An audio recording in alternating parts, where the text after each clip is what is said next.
Welcome to Book Cuddle. I'm your host, Karen Reeder with Readgab. Today we have two guests. I'm really excited to welcome Diane Debrovner and Stacy Cervenka, and I'm going to let them both take a second to introduce themselves and just tell us about them. They co-authored this book, Roxie in Color, that we will get talking about in a little bit here. Diane, do you want to go first and introduce yourself? Sure. Hi, Karen. I am Diane Debrovner. I live in New York City, where I was born and I've lived for most of my life. I have two daughters, and I am a dog mom, although I did not have dogs as a kid. My parents said no. I spent most of my career as a journalist and a magazine editor, and now I also work with nonprofit organizations and help them write grants to get the funding that they need. Nice. And you, Stacy, tell us about you. Hi, I'm Stacy Cervenka. I am the director of the Iowa Department for the Blind, and I live in Des Moines, Iowa. I am moving here from Lincoln, Nebraska with my husband Greg and two children, Leo, who is 12, and Josephine, who is 8, and we are in the process of moving. Oh, fun, fun. So kind of both in Nebraska, Iowa right now, and both Yep, worlds. a little bit of both. Yep. Nice, So nice. All right. yep, in Iowa from Sunday through Thursday, and then Thursday night I go home to Lincoln. So. Nice. Nice. All right. Excellent. So to get to know you a little bit better, I love to get to know you through books. And so The Isle of Ever is a series that came out last year by Jen Kalanita, and Cursebreaker just came out. So this character in the book, she inherits a massive amount of money and land, and it's like this hotel and vineyard, and it was very unexpected. So Stacy, if somebody were to come along and out of the blue, you inherit something. What would you just love to inherit? I think I would love to inherit a really nice cabin for my family in northern Minnesota near the Boundary Waters, where we could go up on vacations and just enjoy our time outdoors, fishing and hiking and just being together. Nice. Nice. Kind of like a secluded area. Yeah. Yes. Northern Minnesota is very, very remote. Our family likes being outside a lot, so just Yeah. that cabin to just get away from it all. Yes, I love that. I love to be removed. I really, really wanted to live somewhere removed. And it's hard also having kids that they like to do stuff. They also want to be involved in life and extracurriculars.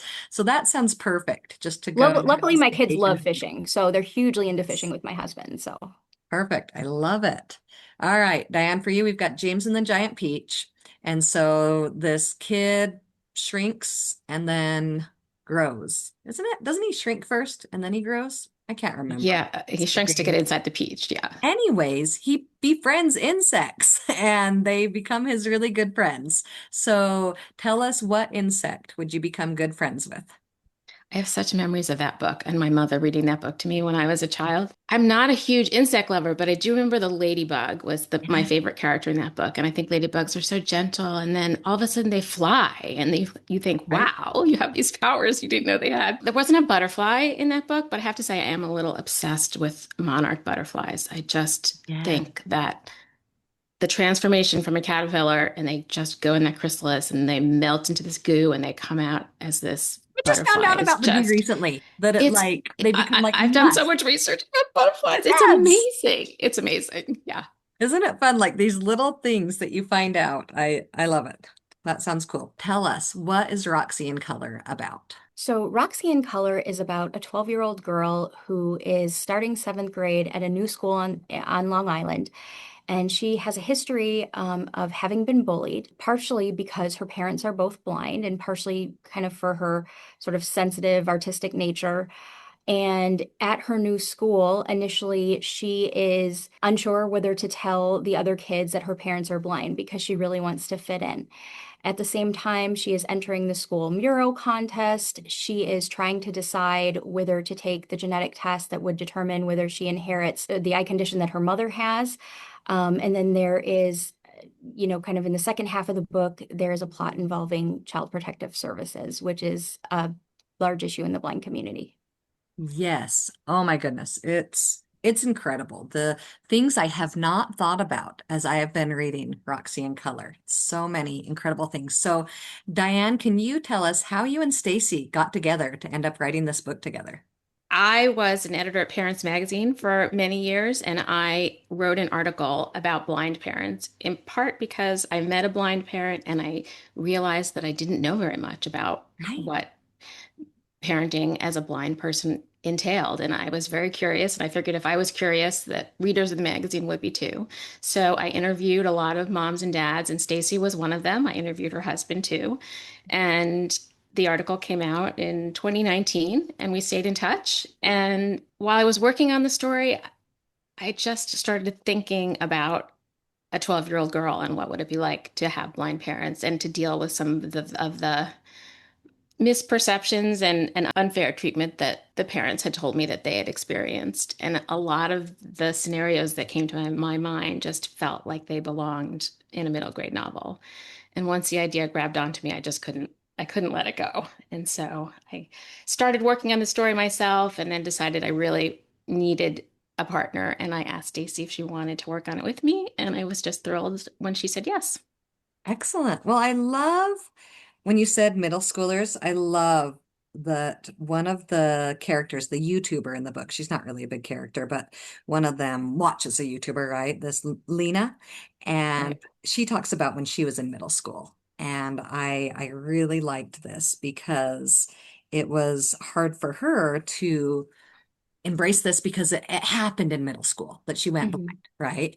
And so I was just like, wow. And that's what everybody goes through to some extent, that they feel conflict at middle school. And so I feel like it's relatable, even in points that it's like, well, yeah, I don't have blind parents. Well, yeah, I'm not blind myself. But then there are different aspects that people can totally relate to as they're reading this because we all have these points. And I love that she talks about becoming more confident. And it says, when will Roxie be brave enough to, tell the truth and stuff? Because that's such a key thing throughout the book. That once Roxie starts down a path of something she decides to say, oh, does it snowball?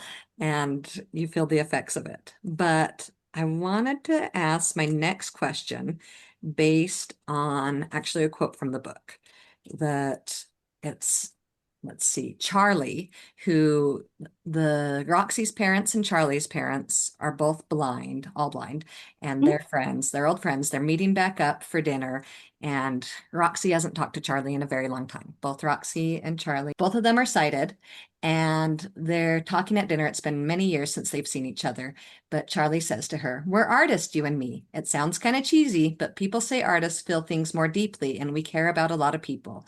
Someday you'll be ready to tell the world how you really feel." So we'll have you each take a turn. Stacy, what made you ready to feel like you wanted to tell the world through writing this story? Some of how you feel. Well, at this point, Roxy is still keeping the fact that her parents are blind from her classmates. And so in this chapter, she interacts with Charlie, whose parents are also blind, and he's very comfortable with it. And it hasn't really impacted him socially, which I would say is tends to be more typical. And so, whereas Roxy kind of feels very nervous, not only about letting her classmates know that her parents are blind, but also letting her parents know that she sometimes feels like she sticks out because of them, or she sometimes doesn't know how to handle, the staring or comments. Where Charlie's parents have talked to him and said, if people stare at you, it's okay to stare back. You can always say, you know, can I help you with something, or did you need something? And usually that makes people, realize what they're doing and stop. And so like his parents had kind of talked to him about techniques for sort of handling, microaggressions and misperceptions. Roxy's parents, we wanted to make them not perfect. I mean, Right. they're human beings. And, they really hadn't had these conversations with Roxy, it appears. And so at this point, Roxy says to Charlie, sometimes I don't know what to do, like when people are staring at us, or I don't know what to do when people make rude comments about my parents. And Charlie says, well, my parents would never let anyone say anything or do anything to me. So why would I let anyone, say anything or do anything to them? And Roxy's like, wow, I just, I love my parents, but I don't want to appear oversensitive or touchy. And Charlie's kind of just saying to her, it's understandable that you kind of feel this way now. Right. but eventually you're going to feel comfortable to, show the world who you really are, which includes coming from a family with two blind parents. Right, right. So did you immediately, Stacy, feel like, yeah, when Diane approached you, yeah, I'm going to share my story. Were you immediately comfortable with that? Well, so Diane already had kind of a main character like really mapped out. Okay. And so it Roxy's family is very different than mine. We're a lot more like the Novaks. Okay. And so that initially was kind of like a little, I don't know. This character's already developed. This family seems different than mine, but I was able to, I think, really I used to be the chair of the blind parents group of the National Federation of the Blind. So I was able to bring a lot of things I know about parents' experiences from across the country and some things that are universal. And I was happy to insert the Novaks because they did remind me a lot more of my own family with, being kind of outdoorsy and, the Nice. kids not really having strong feelings about our blindness. And so I wouldn't say that this is my story. I think it's Roxy's story. Right, right. And, she has a very, particular set of circumstances. Yeah. One of the things that I loved when I met Stacy is that she's very comfortable talking about her blindness and what life is like for her in different scenarios and how how it's the same and how it's different. And I think that that comfort level came through in the characters. One of the things that we tried to do is to have Roxy's parents and Charlie's parents be very at ease talking to people who might have questions, because the more everyone knows about challenges that they have and how we can be more helpful and respectful, the better off everybody will be. And so we wanted Roxy's friends to be in a situation where they would feel comfortable being themselves and just being curious and interacting with her parents in the same way they would any other parents. Nice, nice. All right. So through this book, we've got parents, teachers, librarians listening, but as they share with children and are helping educate people, and, we're educating adults too. What is your hope? And I want to take this through three different ways, this question. What is your hope that sighted people get through the experience of reading this book first? I hope that sighted people realize that your classmates come from different types of families and, you're all together in a classroom, but you don't know, you have, classmates from all kinds of families. And I hope that kids relate to this who maybe have parents who are from a different culture or from a different country or are a different religion or are somehow just different from the people in the area around them or different from the majority of the people in the area around them. So I think a lot of sighted kids will relate to it as, oh yeah, my parents are immigrants and, they have an accent or they struggle to speak English or, my mom wears a hijab or just something that makes their family feel different. I think they'll be able to relate to Roxy's parents. I Nice. mean, to Roxy's, her Yeah, feeling. their situation, right? What about you, Diane? Is there anything you hope that I think what drew me most to the story is that Roxy's situation and her family, it's a very specific story, and yet her experience in so many ways is so universal that right? what she goes through as a seventh grader, she is wanting more independence and she's embarrassed for parents sometimes. She wants to fit in and yet she wants to also stand out for what makes her special. I think that what I hope kids will take away is that we just have more similarities than differences and that we shouldn't make assumptions about other people without knowing more about them and to give people the benefit of the doubt and assume the best about people. Yes, always, always good advice. Good advice. Always assume the best. I think most people have good intentions. All right, what would you hope that we'll start with Diane this time. Because you might have a different perspective this way. What would you hope a blind person would take away from experiencing this story? We always talk about windows and mirrors and books, as Dr. Rudine Sims Bishop had said, that books can be both windows and mirrors for kids. And there are, fortunately, a lot more books about kids with different types of disabilities now, but there really are very few Right. books about that have characters whose parents have disabilities. And so that was one of the things that we were excited to be able to do. And so I think the book might be read by a child who has vision loss or a child whose parents has vision loss. And I think we want them to feel seen, and that that their experience is acknowledged, and that we think that the experience is important enough that everyone would be interested in it, and that they can have. I think Stacy will probably chime in about this more than I can, more authentically, but that they have. That we talk in the book about the sky's the limit. That's one of the things that Roxie's dad says, and that their blindness is not going to interfere with them having the life that they want, whatever that is. Right. What can you add, Stacy, about? I would say I want blind and low vision readers to realize that they can have careers and get married and have kids and have adult lives. A lot of blind kids are the only blind kid at their school. And here in more rural areas, they're often the only blind kid in their county. And Right. so it could be that not only have they never encountered another kid their age who's blind, but they may have never encountered an adult who's blind. And I know for me, what really impacted me and my view of blindness the most was meeting sort of my first blind mentor, Steve Benson, who I mentioned in the acknowledgments, and just seeing that, oh, like you're this really professional, well-spoken guy wearing a suit with a briefcase, working downtown, like you have a family, you got a wife, like, oh, right, like, you know, there are blind people that do that. And I mean, I think that if you don't see adults who operate like you do, I mean, a lot of blind kids are the only blind person in their family. And, again, the only blind person in their town. And so if you don't see adults who are operating the way that you do, it's kind of difficult to imagine your future. You know that your parents drive and you know that your parents do things certain ways. And like, I'm not going to drive. Oof, like what's it even going to look like when I'm a parent? Oh, I better Right. be able to drive when I'm a parent. So, I mean, it's kind of just a way of showing them that, you can have a career and you can have a family and you can have kids and just be a parent.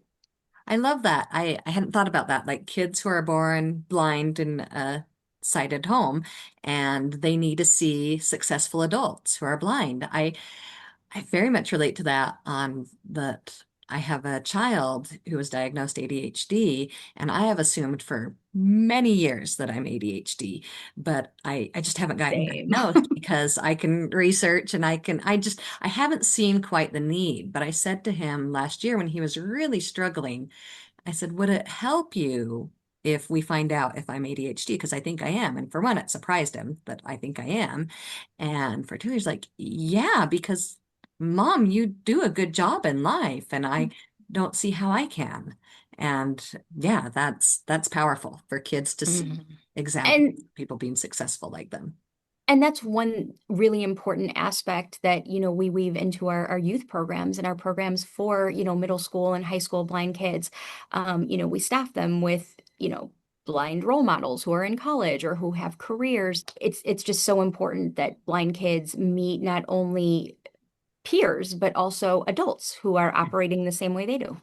Yes. Oh, I love that. That they can interact with them and see those experiences to become strengths for them. And now the third part of that question was for those maybe in mixed families. Is there anything that maybe advice you would give that maybe the book can help benefit or just through your own experiences for people of mixed families that some are sighted and some are blind in the family? Well, most families are mixed. I mean, there certainly are eye conditions that run in families, and I do know families where everybody is blind. There are quite a lot of eye conditions where, several siblings will have it or a parent will pass it on to a child. But most families, are kind of mixed. That is kind of different. One thing we often talk about in the blind community is generally, if you are someone from a marginalized population, like maybe you're the only person of your race or your religion who lives in a town, you have your family who can help you understand, how to be a person of color in a world that can be hostile, or how to be a Muslim person in a world that's judging you. But as a blind person, you don't always have that. Like your parents aren't blind. You might be the first blind person that they know. And so that is something that's really different, and why it's so important for blind kids to meet blind mentors, and to meet other blind adults, because you're kind of a minority in your own home. So, I mean, that's something we talk about a lot. Like it's kind of unique with, people with disabilities, that you're different, but you're not just different from everyone in your class. You don't have your family who can tell you, you know what, yep, that happened to me. I remember the first time I was discriminated against at the drugstore or whatever. I remember the first time this happened to me. And that's why it's so powerful when blind kids meet other blind kids and they sit around and they talk. And it's like, oh my gosh, I've had that exact same experience. And it's so healing and it's just so important. You know, Karen, one of the things that Stacy has reminded me is that if one parent is blind and the other is not, it Mhm. doesn't, they're just two people with different personalities and different Right. strengths and weaknesses. And it doesn't mean that the person who's sighted is going to do all the cooking or that the Right. person who's blind is going to have specific responsibilities. That both members of both parents are going to share the responsibilities and may handle them in different ways, just depending on what Yeah. family they're in. Nice. So I hope it's understood since we're talking about a book with blind people that I'm in territory where it's okay to ask these questions. Let me Of know if course. I'm not. Okay. Yeah, and I So, appreciate you asking that. I do. okay.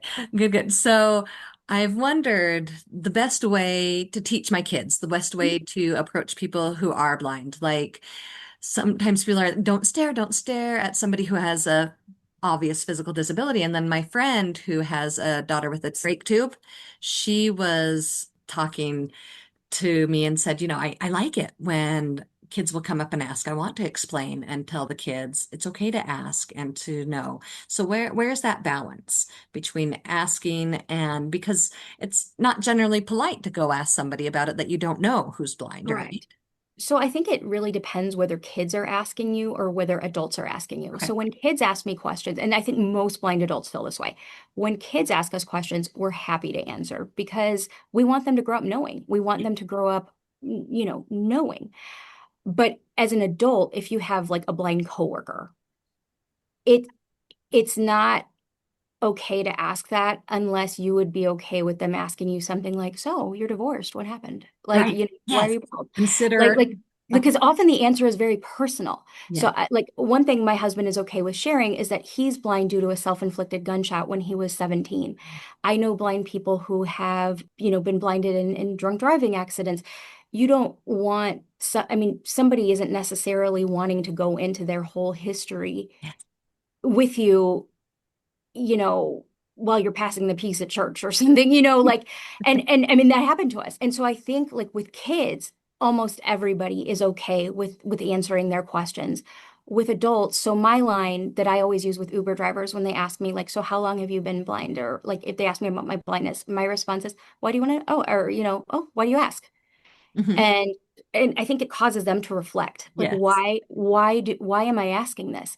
And if it's because, oh, because my mom is blind or my son is losing his sight, and sometimes that is, it's, oh, Then you have a because my, connection. Okay. yes, it's, oh, my mother is losing her sight and we don't know where to get her services, and then it's, oh my gosh, and then I open up and it's a waterfall and I want to give him all the resources. And if it kind of is like, oh, I was just curious, then I say, that's kind of personal information, and I don't share about my blindness like with acquaintances because again it's a dynamic where they're asking something very personal about you, but they're often not sharing something equally personal about themselves. Right. And so like again, I think it's just different with kids. And I think like, would you be okay if they asked you something similar medically, like, so you're Right. bald, like how long have you been bald, like like Hey, Baldy. Yeah. exactly, Okay. exactly. Like, Not so I okay. think Yes. it's generally if you become friends or if you Okay. become close and you're at a point where like you're sharing, about your life with them and then they share about their life with you. Unless of course it's a situation where, they bring it up or they tell you or something, then of course it's usually fine. But as far as just like asking out of the blue, I'd say either wait for them to bring it up or is it really germane to the situation? Like, are you just being sort of voyeuristic? Like, are you just wanting to know, you know what I mean? Like Yes. for, it's really similar to like asking, to be honest, and we've talked about this in the disability community and the trans community. It's kind of similar. If you, suspect that someone might be trans, it's not okay to say, so, when did you transition? Like it's Yes. no one's business. It's not your business. What was your It gender at birth? Yeah, No. exactly. Oh, So, did you always like feel like a different gender? I mean, like that's the same as like, so you've always been blind then? Like, I right. mean, again, I have another friend who she and her fiance were mugged and her fiance was killed and she was blinded. And so when she's just out on the street, she doesn't want to like relive and give you details of why. So I think you just kind of have to ask yourself, would I also, are we in a relationship where I would also share something personal with them? I love the examples you gave that because I think that hits home for some people because some people might be like, well, why couldn't I ask a blind person? But the examples you gave, or would you ask about something? Because for me, immediately what I thought of once you were sharing examples is people always ask me if I'm pregnant and my baby's Oh, 6. so My rude. baby is 6, but I'm thin everywhere else, but I have a little bit of a pouch. And so I started saying something similar to you. I'd be like, no, are you? Why do you ask? And just like to Like make them, let it be awkward. And yeah, often it is. Like they'll be like, yeah. "Oh, so why are you blind? Oh, why do you ask?" Why do you And ask? again, if Yes. it's because my mom has whatever condition, then it's Yeah. like, okay, great. If it's, oh, I was just curious, then You're it's like, like, that's not oh, that's appropriate. personal. Like And I'm not here to like, I'm yeah, gonna let you know. I like the polite way to let them know too, that it's like, no, this is something personal. kind of personal. Yeah, yeah. I really like that. I appreciate that a lot. And even though my story, I mean, it's almost a liken to people who, I mean, I guess even though my story, like I was born with optic nerve hypoplasia, it's not, there's no sort of trauma attached to it. I know so many people who there is. And so in order to kind of, be in solidarity and just, I think blind people in general, we just understand that like Right, even though it might not be a traumatic situation for me, it's kind of like when cisgender people put their pronouns in their email. right, They're doing it to make it more normalized. And so I think it's to make it more normalized to say and show other people who are around me, like you can say, oh, it's kind of personal. right, right. Yeah. Well, and even like Roxy in the book, even though there was a lot of emotion going on for her. And we don't know what emotion, even if it was something that didn't have trauma for you, we don't know if there's any emotion associated with it at all in a different way, right? Correct. That it was, Roxy didn't have trauma herself, but that was an emotional experience for her in her life. And maybe she doesn't, maybe you don't want to share something that has emotional things to it. And again, people just need to learn what is appropriate to ask. And with And kids, when we're talking about kids who are, are curious, and it's natural for them to look. In this situation, certainly in Roxy's situation, it was more uncomfortable for her as the sighted member of the family to realize that she was being stared at than it might have been for her parents. Yeah, because they think it's And okay to stare because the blind yeah, person can't see them, but there are yeah. sighted people with them that feel uncomfortable. Yeah. right, and the blind Um, person may feel uncomfortable as well, like knowing that everyone is looking at you or knowing that you're attracting attention. We often say, as a blind person, like the worst thing in the world is to be late to a meeting because you're coming in Mhm. late and then you're like looking for a seat Extra and it's like attention. everyone is staring at you and you're not like, oh, I'm totally zen about this. That's totally fine. And we've talked about like when you get up to throw away a cup at McDonald's, you might be stared at. So I mean, blind adults definitely know that, but most of us have just sort of made peace with it. Like, well, you know. All right. Yeah. I Yeah. guess I'm so used to it. I don't really think about it.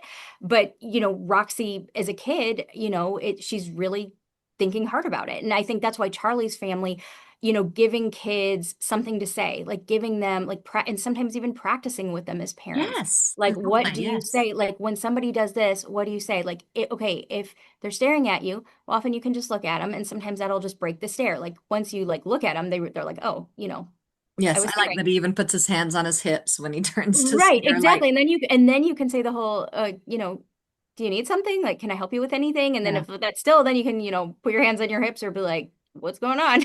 Yeah. Just kind So of I like think cock like your head and look at empowering them. kids. Yes. with that language and sort of that, like, here's what you can do if that happens. I think that that's really important. And I Yeah. think Yeah. with kids too, it really depends on the kid, and it depends on the situation, because some kids are very happy to talk about their disability and they want to show off their Right.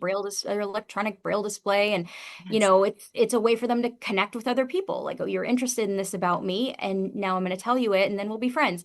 And some kids are like, I'm tired of answering why I only have one arm. Like, I don't want to Yeah. talk about why I only have one arm, even if I it's want just to talk because I about was born comic that way. Like, books or I something want to that do I'm something interested in. else. I want to play house, or I want to, Yes. I want to play baseball, or I want to like just do the thing. I don't want to talk about why I have one arm right now. Because I have So to it talk kind of, about it all the time.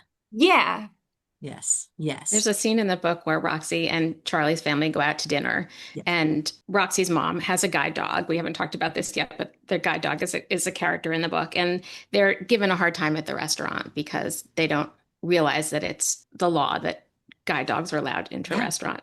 Yeah. And I know this. We've spent a lot of time talking about this, and I was in a restaurant with my family in New York City. It was a crowded restaurant, and I saw a blind young man come in with a guide dog and a whole group of people, and I was really curious to see how the restaurant I, staff was going to accommodate his group. And I was staring, and my daughter had to say to me, Mom, you're staring, don't stare at them. And I said, oh my goodness.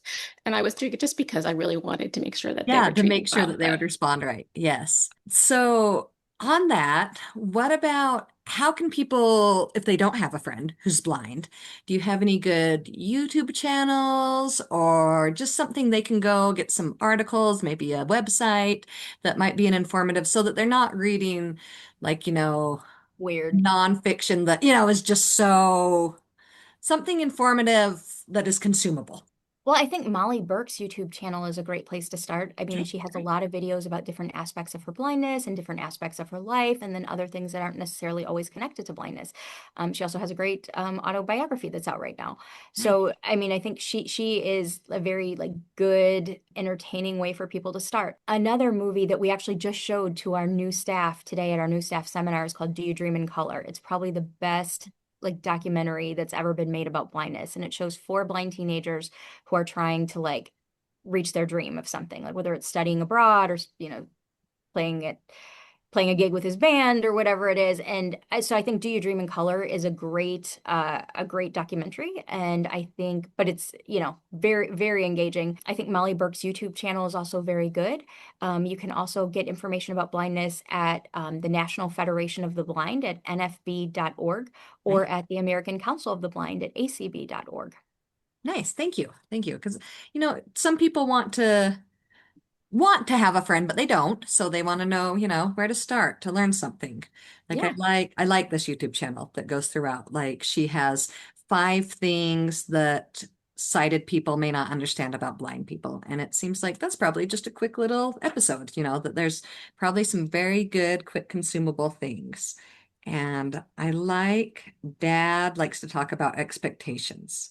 How sighted people often have low expectations of what blind people can do, and that's why so many blind people are unemployed, and how that sometimes leads to blind people not having high expectations for themselves. I love that, like expectations and how we can you speak to that? Like your experience with expectations for you and others.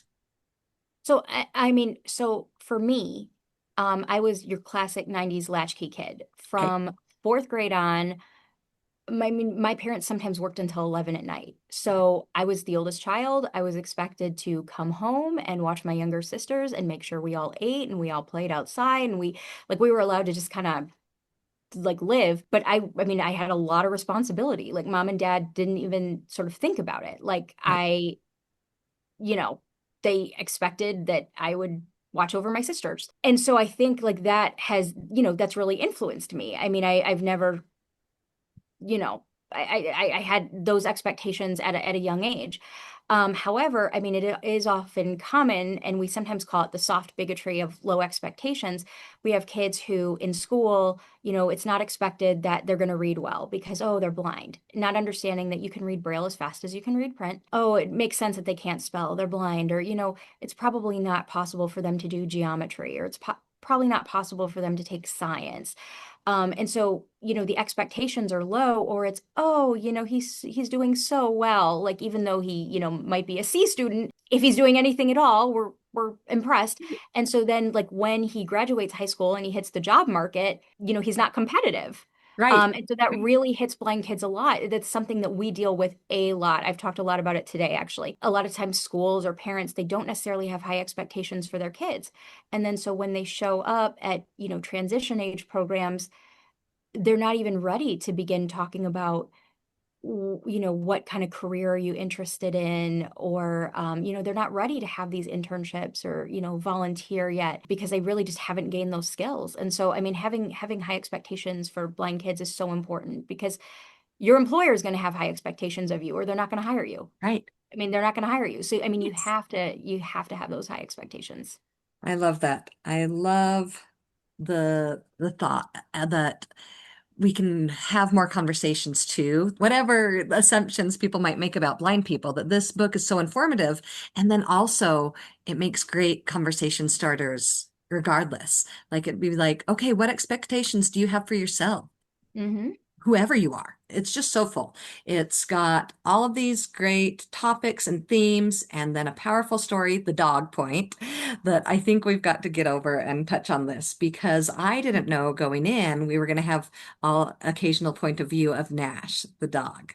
So, Stacy, do you have experience with a guide dog at all that, or was I that don't. Diane that brought it in? How did this Uh, go? this largely was Diane, and she should probably be the one to talk about Nash, since she was instrumental in creating that character. I will Okay. say, so no, I don't use a guide dog. My husband did use a guide dog for 2 years and then decided that it wasn't for him. Right now, only about 2 to 3% of blind people use guide dogs. Oh, okay. And so it's actually gone down. It used to be like 20 years ago, it was like 6 to 7%. But a lot of it is because there's a lot of new technology. Right. There's a lot of new, GPS technology that you can carry with you on your phone. And also, and very importantly, a lot of blind people have advocated for better cane travel training for kids and adults. So the quality of cane travel training has really improved. Having a guide dog is a big responsibility, because it's not just a pet. You have to make sure that dog is perfectly clean and well behaved, pretty much all the time when you're out in public. There's also the way that you navigate with a cane. You kind of learn more about your environment, because your cane is like a bumper and it's a probe. You really can tell more about your environment. Where when you're with a guide dog, the guide dog can guide you around obstacles, Yes. but then you don't necessarily know those obstacles are there.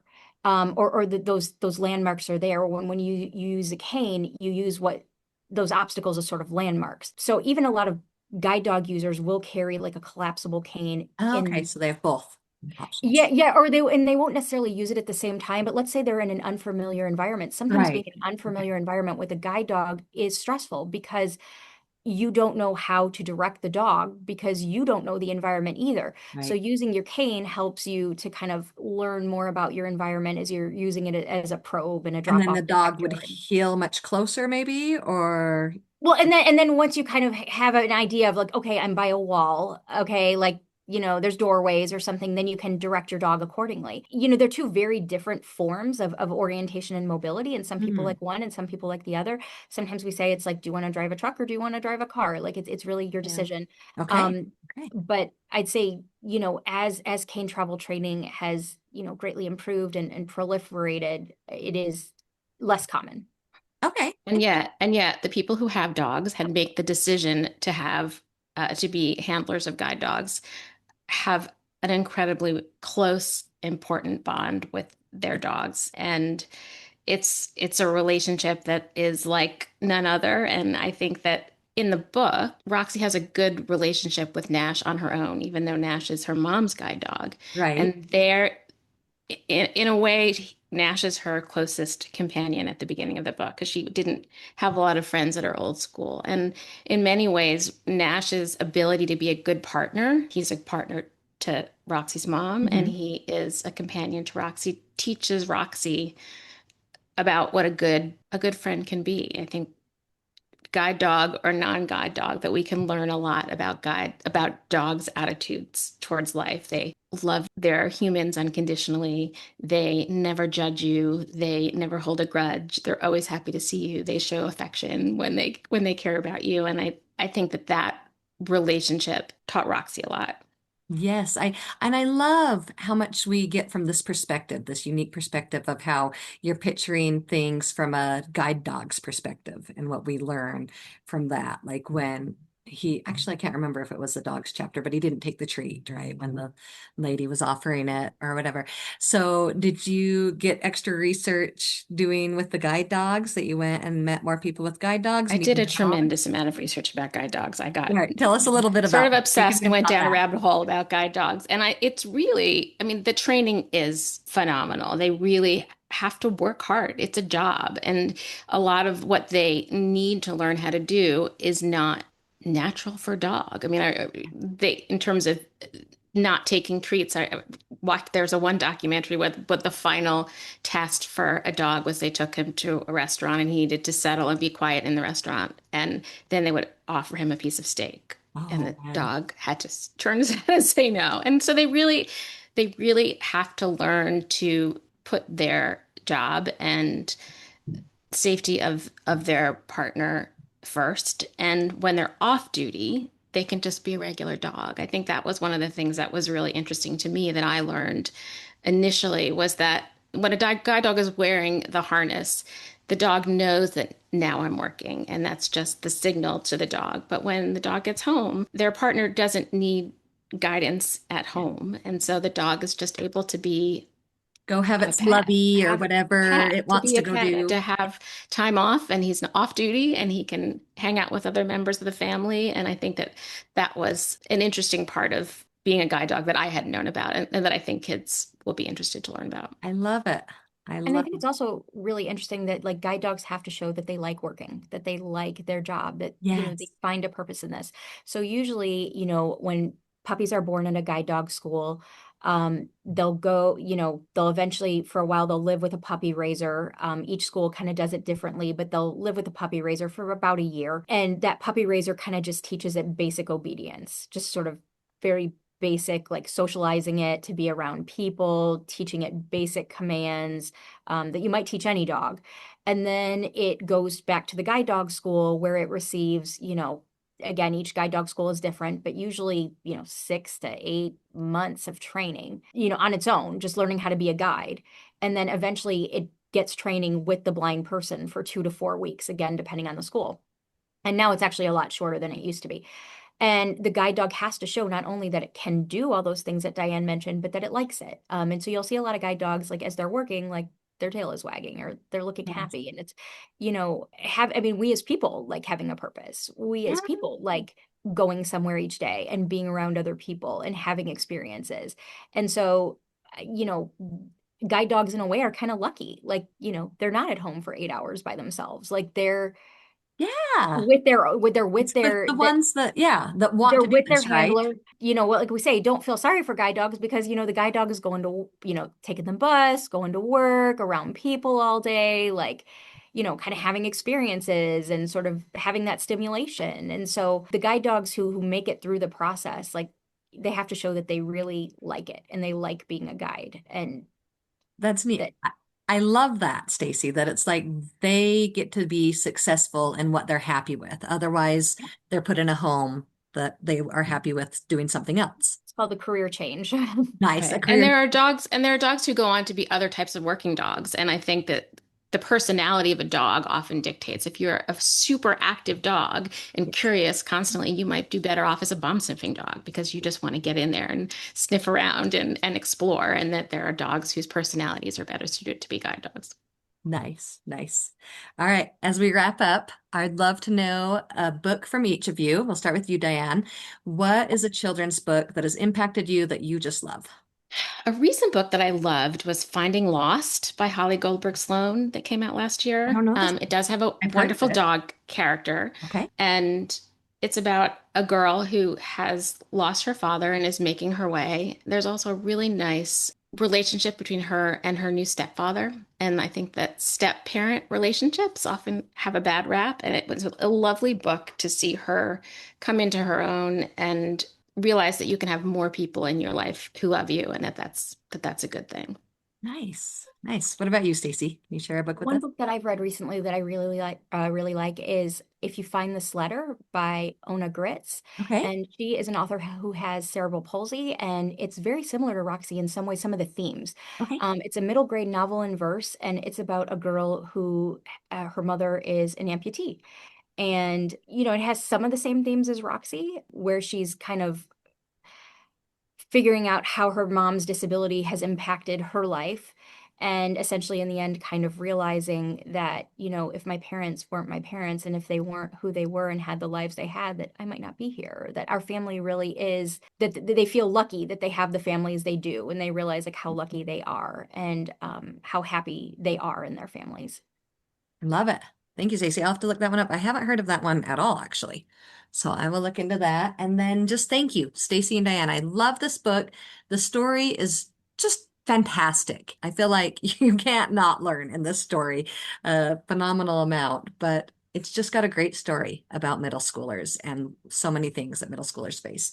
Thank you for coming and talking to us today and Thank you writing so this book. much. Thank you. I hope that you loved hearing from Stacy and Diane as much as I enjoyed talking to them. I don't know if you realize this, but the best way for a podcast to grow is to get good ratings and reviews. So if you like my podcast, would you please take a second and rate and review Book Cuddle on your podcast platform?